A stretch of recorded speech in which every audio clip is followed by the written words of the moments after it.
Welcome back to Let's 10:59. Not so nice today.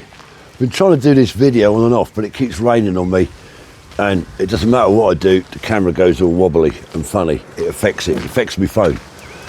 So, gonna have to go back indoors. I don't like doing these videos indoors, as you know, I like being out, but I can't do it. So, strategic defence review, because the old Prime Minister is trying to do his Churchill bit, isn't he? And he wants to put us on some sort of war footing. He wants to tell us that we're ready for a war fighting, where the country's got to be in a war fighting state of readiness. Listen, right, any government worth its salt would always have our country on a war footing, always being ready for war. You can throw money at stuff, you can press gang people into service to fight for the country, you can do that through conscription, other methods, you can do that, you can find the money. What you can't do is find time. You can't buy time. 3 years ago, right, 3 years ago at least, this is when the government should have been thinking like it's now, doing now, and writing a defence review, a strategic defence review. Now, as many of you veterans out there know, we've been through a few defence reviews in our time, over the years, options for change, stuff like that. We've always had these defence reviews, but there's always one thing always happens in a defence review. There's always cuts in spending or cuts in numbers, whatever, shutting bases down, etc. From my memory anyway, tell me if I'm wrong in the comments, this is the first defence review I've seen where it's all fairly good news. In other words, there's no cuts in it for the military. The chief of staff, the heads of all of the Army, the Navy and the Royal Air Force must be rubbing their hands, because they don't normally get this sort of thing. So you can go online and you can actually look at the government's document. I think it's about 144 pages long. I've had a little flick through it. I've not studied it, but I thought it'd be worth chatting about. Now, I've got it up here on the old computer, actually, the basic form of it. So let's have a quick look at what they're saying, or what the government is saying. So, the Strategic Defence Review 2025, a landmark shift in our deterrence and defence. Well, yeah, I'll give them that. First heading comes up, move to warfighting readiness. That's what I spoke about when I was coming in the house just then. Move to warfighting readiness. What a load of we should have already been on that. The country, any country worth its salt, should be ready. You can't be 100% ready for everything. I get that. There's always the what ifs. And I know money's tight and go. But the first job of any government is to make sure we are ready to defend our nation. And now he's saying we're going to move to warfighting readiness. What's the point of having an army if it's not ready to fight? We should be there all the time. With more lethal integrated force, equipped for the future and strengthened homeland defence. Well, there's a joke. Strengthened homeland defence. Mate, they're rocking up on the channel every day. What's that? That's homeland defence. That's not very strong, is it? Engine for growth, driving jobs and prosperity through new partnership with industry, radical procurement reforms and backing UK businesses. So I think what they're saying there is that they want to start to maybe build more factories in the defence sector. So more ammunition factories, maybe producing more ammunition, kit and equipment. Again, that should all been thought of. The next heading is NATO first. Now remember, this isn't the full document I'm looking at, I'm just looking at the bullet points. Stepping up on European security by leading in NATO with strengthened nuclear, new tech and updated conventional capabilities. Well, we've only got a few nuclear weapons. I think we rent them off the Americans, don't we? What's the next one? UK innovation driven by lessons from Ukraine. Harnessing drones, data and digital warfare to make our armed forces stronger and safer. Now, as I said before, you can get money, they can find money somewhere for defence, and they can possibly sort out the manning of everything. That could be doable. But one thing that is not doable is time. 3 years ago, when we started throwing all our kit and equipment to Ukraine and didn't replace it, That's where we went wrong. Let me tell I should be in defence. I should be in there. Get me in defence. I'll sort this badger out. You can't, time is always the thing that's against you. You know, when you're on operations, even when you're on exercise, etc., time is always the biggest thing that you're struggling with, because it's always against you and things change, and that's where you lose your timings. You know, you think you've got half an hour to get ready to prep for battle, then something happens and it goes down to 15 minutes and so on. And that's what we did 5 minutes before a parade. 5 minutes, parading at 0800, they want you there 5 minutes before, which means to you 10 minutes before for the Sergeant Major, which means you end up getting there about 20 to 8 in the morning for an 8 o'clock parade. And that's why time is so important, and we've missed the boat on that one. All right, never too late maybe, but I think we've missed a boat on that one. Whole of society approach now. This is where they're talking about the manpower, or the woman power, or the toaster power, whatever you want to identify power. The whole of society approach. Wider participation in national resilience and renewing the nation's contract with those who served. What's putting people off joining up? We know this. We've spoke about this before with recruitment. We all know, because young people are not daft, right? These Gen Z people, what we call them, they are not stupid. They are switched on cookies. Let me tell you, we're no better than us boomers and Generation X. We're no better than what Gen Z is now. The difference is they are better informed, and they've seen us go through 2 large desert conflicts, Iraq and Afghanistan. And they've also seen how people have come back from those conflicts, suffering with PTSD, etc., and how they've been treated by the government, and how they end up on the streets, some of them, and the suicide rates of some of them. Generation Z have seen that, and they're going to turn around and go, yeah, cheers, easy, not having none of that detail. We've seen what happened to the last poor lot that come back. And then, of course, on top of that, you've got people getting nicked for stuff from years ago in Northern Ireland, in the Falklands, in Iraq, in Afghanistan. People being taken to court for various crimes. They've seen all that, and you put all that together, and they're going to go 2-1.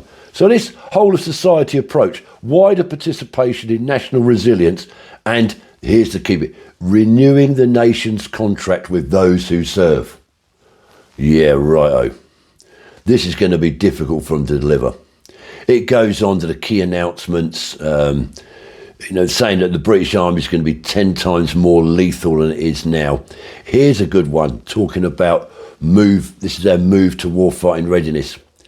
Yeah, the British Army, 10 times more lethal, armoured capability, AI, software, long-range weapons and land drone swarms, and aim to increase full-time troops to at least 76,000 into the next parliament. Good luck. 70, that's nowhere near enough. Nowhere near enough. Because we're not talking about a little war here. If let's be honest, right, what we're talking about, right, whether you agree or not, what the government are talking about here, the reason they're doing that, they feel threatened the biggest time since the Cold War, and the government believes that our enemy is going to be Russia. I'm not convinced, but that's what they say, right? They say that, and if we go to war with Russia, it'll be the first time, obviously, since World War II, really, that we would go to war against an equal peer, someone on an equal standing, in other words, a developed country with all the kit and money. And that kind of war is going to drag on, and it's going to be very, as we've seen in Ukraine, for Russia as well, it's going to be very manpower driven. It's artillery and manpower, and we ain't got either. We're not 76,000 troops by next parliament. Great. You'd lose that in the first year of war. Next generation RAF F-35s, upgraded Typhoons, next generation fast jets. Sovereign Warhead Programme, £15 billion this Parliament, supporting 9,000 jobs. So, Sovereign Warhead Programme, because I said we've got the Trident missiles, is it? We've got for the nuclear subs. That's our only nuclear weapons we've got at the moment.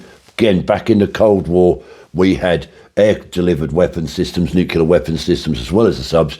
And we had a missile regiment, 50 missile regiment. They had Lance. They could deliver tactical nuclear weapons with Lance. And, of course, we had even artillery shells, nuclear artillery shells, back in the Cold War days. All gone. That all went. So maybe they're talking about getting some of their own stuff back because the missiles we got on the subs, we rent off the Americans, apparently, the warheads. There's another one.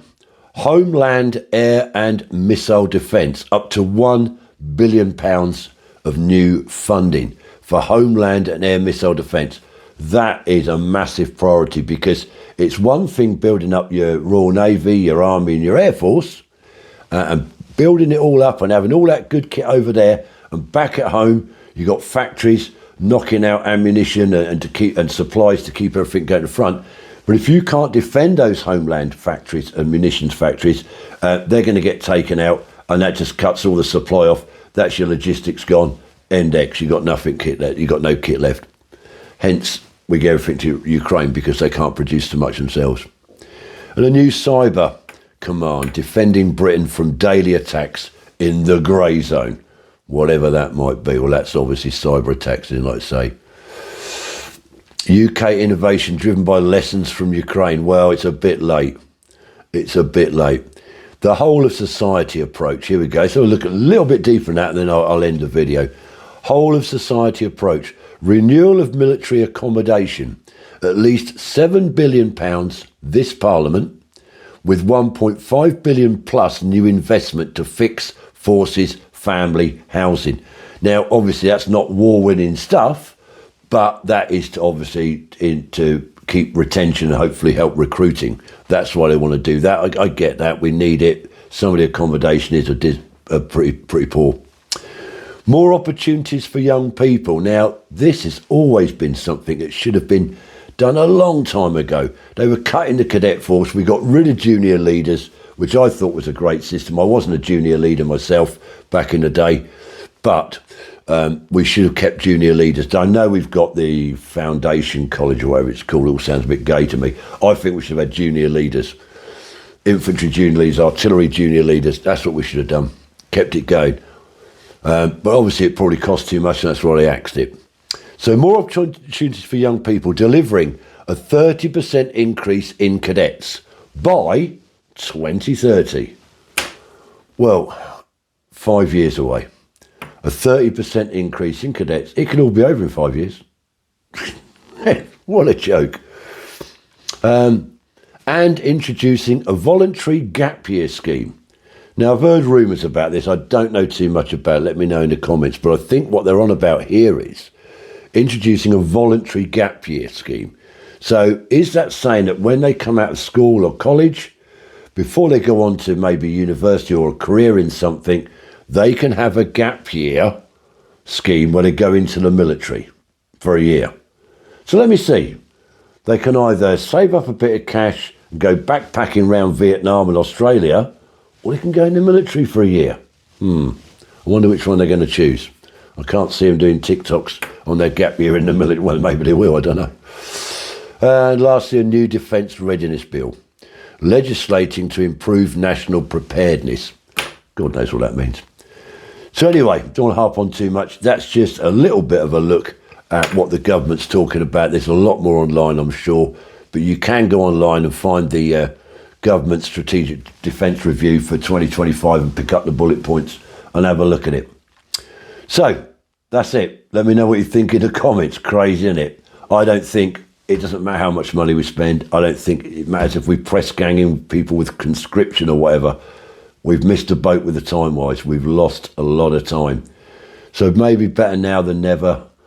But yeah, time is of the essence. So if you're new to my channel and you haven't subscribed, please consider it. I'm not saying do it. I'm not conscripting you. I'm not conscripting you into my subscriptions. That's good. I'm not conscripting. But anyway, if you haven't subscribed, please consider it. It's free, obviously, and it will help my channel grow a little bit to do other stuff. Till next time, troops, stay safe. Remember, let's tap.